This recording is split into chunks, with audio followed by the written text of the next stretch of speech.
உப்பு வரப்போ கரெக்டாக இருக்கா? அதான் அந்த மசாலா அதை எடுத்துகிட்டு வதக்கி போட்டால் இதோட டேஸ்ட்டாக இருக்கும். இது குருமான்னு சொல்லுவாங்கடா. குருமா, இது பொட்டேட்டோ குருமா. பொட்டேட்டோ குருமான்னு சொல்லுவாங்க. இது மட்டன் மசாலா போட்டு இது மட்டன் மசாலா ஃப்ரைடு பண்ணி மட்டன் மசாலா ஃப்ரைடு பண்ணி போடணும். என்ன குழம்பு ஊற்றிக்க? என்ன ஊற்றட்டா? இல்லை ஊற்றட்டா?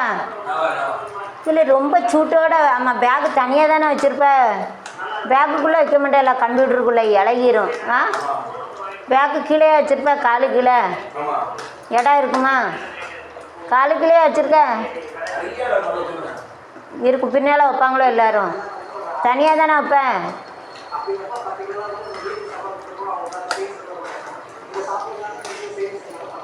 Potato kurma is ready. So I got to fry it. You have to give it.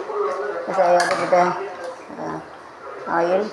என்ன தேவை இல்லை, என்ன தேவை சொல்லுவாங்க. கறிப்பத்தானா கறி லீஃபு, கருவேப்பிலை, கருவேப்பிலை, கருவேப்பிலை, ஃப்ரீ ரைஸ் வரும். பொட்டேட்டோனா உருளைக்கிழங்கு ஆலுன்னு சொல்லுவாங்க. அந்த மட்டன் மசாலா ஃப்ரைட் ஐட்டம். ஒரு ஸ்மால் பின் ஜார் ஓட்டும். ஒரு பின் போனால் பின் வீட்டில் வெண்ணெய் ஆகிடும். நீ போயிட்டு அதுக்குள்ள கொஞ்சம் நான் போன பிறகு சங்கடம் இந்த காணிக்க இவ்வளோ டேஸ்ட் வராது.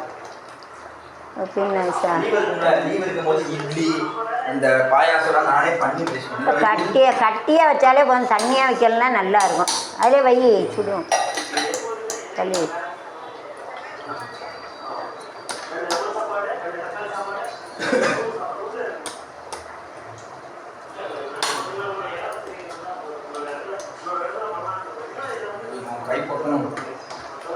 நான் நல்லா இம்ப்ரூவ் ஆகிட்டேன். மும்பை வந்தேன்ல, ஊர்லேயே நான் அப்படிதான் கட்டியாக வைப்பேனா. நான் பண்ணே தெரியாது. இங்கே வந்து அப்படியே ஃப்ரைடு பண்ணி போனால் அந்த பின்னு இன்னும் வாங்காதீங்க, பார்த்து போடு.